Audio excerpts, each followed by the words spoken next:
Alléluia. Ok, bonjour bien-aimés, j'espère que vous m'entendez. Nous voulons rendre grâce à Dieu pour ce jour qu'il nous accorde et je voudrais que chacun à notre niveau, nous puissions dans notre cœur montrer notre reconnaissance à Dieu pour ce merveilleux jour qu'il nous accorde encore. C'est une grâce qu'il nous donne d'être réveillés ce matin et d'être réunis en son nom pour pouvoir partager. Nous allons partager ce matin autour du thème la déprime et nous allons lire dans Psaume 34, verset 19. Je vous sers ma version. La parole de Dieu dit, l'Éternel est près de ceux qui ont le cœur brisé et il sauve ceux qui ont l'esprit dans l'abattement. Aujourd'hui, dans notre vie quotidienne, la vie que nous vivons tous les jours, nous rencontrons des difficultés dans notre vie. Et ce qui amène notre esprit à sombrer dans l'abattement, comme la parole vient de le dire. Donc, la déprime, si nous voulons donner une petite définition, on va dire que c'est un état psychologique qui est caractérisé par une baisse de morale, un sentiment de tristesse et d'inquiétude profond, une perte de confiance en soi et en Dieu. Peut-être qu'il arrive des moments où vraiment notre identité même en Christ, nous mettons cette identité-là en doute et nous nous demandons, est-ce que Dieu est toujours avec moi? Nous mettons en doute qui est Dieu est pour nous et qui nous sommes pour lui. Donc, lorsque nous passons par cet épisode de déprime-là, lorsque nous regardons devant, il semble ne plus y avoir d'espoir. Lorsque nous regardons derrière nous, regardons les difficultés et les souffrances et nous les repassons sans cesse dans notre cœur. Nous regardons à nos capacités, à nos faiblesses et nous finissons par nous identifier à ces faiblesses-là, à nous y accrocher. Et on commence par broyer le noir. Alléluia. Nous allons voir quelles sont les raisons qui peuvent amener quelqu'un à sombrer dans la déprime. Ce ne sont pas des choses, ce n'est pas exhaustif, mais je vais énumérer quelques cas. Il peut s'agir des raisons personnelles qui peuvent concerner, par exemple, la santé, qui peuvent concerner la disparition d'une personne très proche à moi, un parent ou bien même quelqu'un que j'ai vu vraiment consacré dans le service, quelqu'un que j'ai vu attaché au Seigneur. Peut-être que c'est un proche et je vois que d'un jour à l'autre, je vois que le Seigneur le rappelle.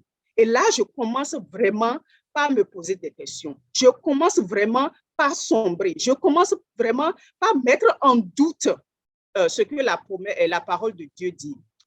Il y a des fois où les raisons personnelles, il peut s'agir simplement du manque de moyens pour couvrir les besoins quotidiens que nous avons.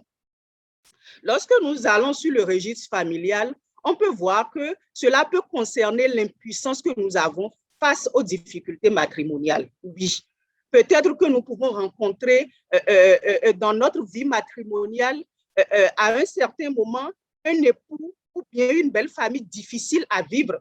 Nous pouvons avoir à un certain moment des enfants rebelles. Et peut-être que des fois, nous pouvons arriver même jusqu'à nous demander, est-ce que je suis réellement une bonne mère? Est-ce que je suis réellement une bonne épouse? Est-ce que je suis réellement à la hauteur? Sur le plan professionnel, nous pouvons nous retrouver face à des incapacités. L'incapacité de s'épanouir dans un environnement où tout le monde évolue, par exemple. Moi qui suis enfant de Dieu, moi sur qui les promesses de Dieu sont, je vois l'horizon, tout est sombre. Et là, je commence par m'inquiéter. Je commence par me poser des questions. Je n'ai même plus envie de faire le travail pour lequel je suis recrutée. Que le Seigneur nous aide.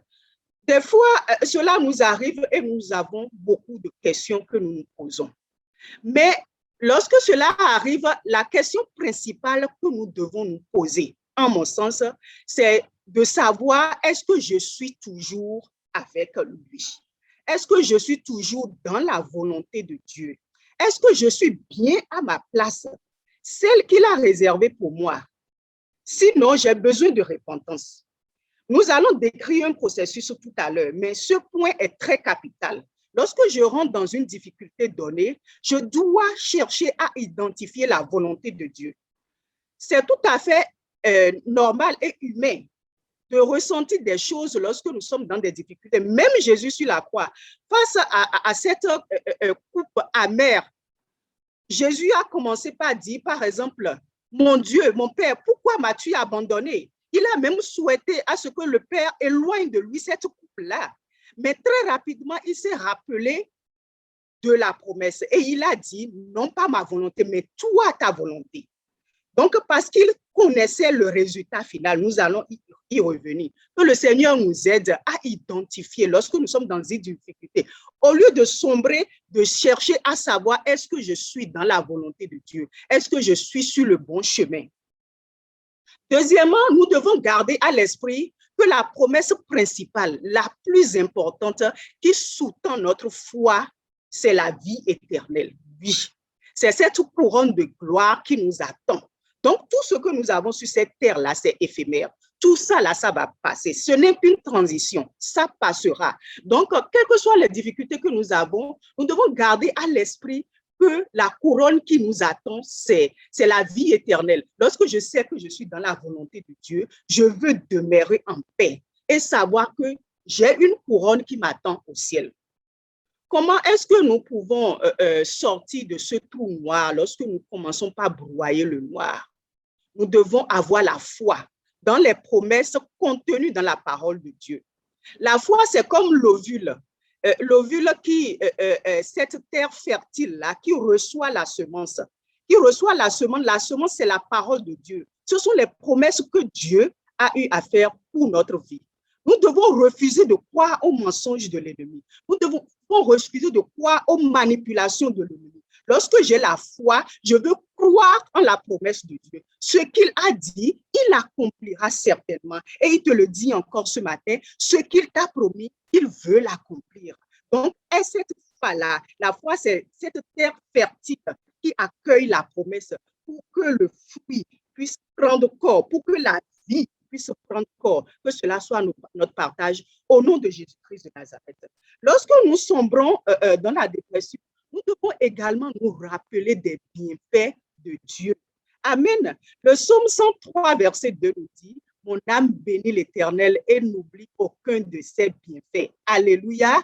Je veux, dans ma comptabilité, en réalité, notre vie, c'est comme une balance où nous pouvons décider, c'est nous qui décidons de ce que nous comptabilisons. Moi, en tant qu'enfant de Dieu, ce que je décide de comptabiliser, ce sont les bienfaits de Dieu.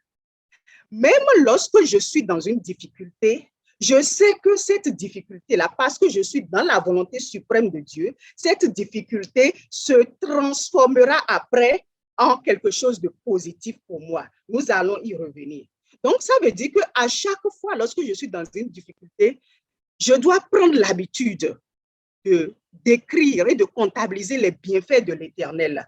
Lorsque, par exemple, c'est une situation matrimoniale, c'est mon époux qui est difficile à vivre, est-ce que je ne peux pas me remémorer ce jour de notre mariage où il était bien habillé, où l'amour était encore? Oui, le Seigneur a fait des merveilles dans ma vie. Lorsque cet enfant qui est rebelle, et je prends maintenant, je vois que cet enfant est rebelle, est-ce que je ne peux pas me rappeler du jour de sa naissance où je l'ai vu, le premier regard, là où il était beau, mon cœur était en joie? Est-ce que lorsque je suis dans une situation où ma santé est affectée, est-ce que je ne peux pas regarder mes temps de vigueur lorsque le Seigneur était avec moi, même si je n'ai pas eu cette occasion-là? Peut-être il y a des gens qui naissent dans la maladie, mais je peux regarder à mon entourage, je peux contempler la vie qui est autour de moi et remercier le Seigneur pour ces bienfaits-là. Les difficultés que nous traversons doivent en réalité être des tremplins pour nous permettre d'aller de l'avant. Alléluia. Lorsque nous regardons les oiseaux, il y a deux types d'oiseaux. Il y a des oiseaux, les oiseaux simples qui, lorsqu'ils veulent voler, ils regardent le sens du vent, c'est-à-dire le vent favorable. Et lorsqu'ils prennent leur envol et ils rentrent dans ce vent favorable-là pour pouvoir voler. Amen. Et que cela soit notre partage. Oui, nous avons besoin d'identifier les vents favorables pour pouvoir nous envoler, pour pouvoir être propulsés. Mais attention, l'aigle, qu'est-ce que l'aigle fait? L'aigle, lui, il utilise les vents contraires. Alléluia. Et plus ce vent contraire est fort, plus cela va lui permettre de se propulser. Lorsque le vent contraire arrive, il s'appuie sur ce vent-là et c'est ça qui le propulse. Et nous allons voir que l'aigle, lorsqu'il s'envole, il va plus loin. Et c'est ça, en réalité, ce que nous devons pouvoir identifier. Lorsque je suis dans une difficulté, quel est le message? Quelle est l'œuvre que Dieu veut accomplir? Quand Jésus était sur la croix, partout dans la Bible où on a parlé de la souffrance de Jésus, vous allez voir qu'à côté, on met toujours le résultat final. Le résultat final, c'est qu'il nous a sauvés. Le résultat final, c'est que par ses meurtrissures, nous sommes guéris. Le résultat final, c'est que nous avons accès à la vie éternelle. Le résultat final, c'est que nos péchés sont pardonnés. Lorsque je regarde à la croix, je me remémore cela dans ma pensée. Je ne vois pas la croix et j'ai pitié de Jésus, non. Je vois la croix, mais je suis reconnaissante de ce qui a été fait sur la croix. Et c'est ça, c'est à ça que Dieu nous appelle. Lorsque les situations difficiles arrivent, au lieu de sombrer, je regarde et je cherche à identifier qu'est-ce que Dieu veut m'enseigner, l'œuvre que Dieu veut accomplir, le résultat final. C'est ça qui doit être le sujet de notre joie. Amen. Lorsque je regarde mon enfant qui est rebelle, par exemple, c'est une occasion pour moi de me pencher encore dans la prière.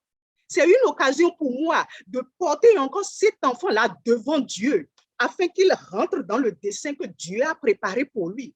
Lorsque j'ai des difficultés matrimoniales, peut-être que c'est une occasion que Dieu veut utiliser pour corriger certaines choses peut-être en moi. Peut-être que c'est une occasion que Dieu veut utiliser pour renforcer les liens dans mon couple. C'est peut-être l'occasion pour que Dieu puisse unir encore davantage mon couple, prier pour mon conjoint, pour que le Seigneur le touche véritablement. Pourquoi est-ce que nous ne voulons pas regarder au résultat final, mais nous regardons à la difficulté, que le Seigneur nous aide? Lorsque j'ai des problèmes de santé, c'est une occasion pour moi de me rapprocher encore de Dieu. Lorsque je suis pleinement dans la maladie, c'est une occasion encore pour moi de chercher à améliorer ma relation avec lui. C'est pendant ce temps-là que Dieu va me parler. Et peut-être que c'est dans ma maladie que je vais expérimenter des choses que je n'avais jamais expérimentées auparavant. C'est ça le résultat final. C'est ça, être un bon comptable des bienfaits de l'Éternel. Nous devons demeurer dans la louange et dans l'adoration. Notre Seigneur dit dans sa parole qu'il siège dans les louanges de son peuple. Je dois également rechercher, lorsque je sombre dans la dépression, rechercher le soutien des frères et sœurs qui vont m'accompagner, parce que des fois, il nous arrive lorsque nous sommes totalement fatigués, lorsque nous sommes totalement perdus, il est des fois difficile même d'aller devant le Seigneur et de prier. Mais lorsque nous faisons appel à nos frères et sœurs en Christ, ils peuvent nous soutenir dans la prière, que le Seigneur nous aide, que le Seigneur nous aide. Nous devons nous confier. Il nous demande ce matin de nous confier en lui. Confions-nous à celui qui est couché dans la barque. Lorsqu'il est couché dans la barque, puisqu'il est en paix, je choisis d'être en paix pendant la tempête. Alléluia.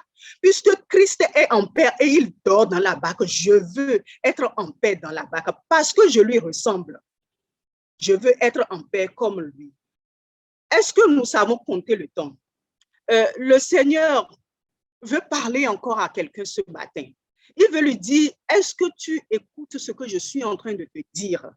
Prête oreille à ce que je te dis. Voici le temps marqué. Voici, oui, ce temps-là qu'il est en train de te dire. Le temps est déjà proche. C'est là où il veut faire quelque chose de nouveau dans ta vie maintenant. Sors de ce trou noir dans lequel tu es allé te réfugier.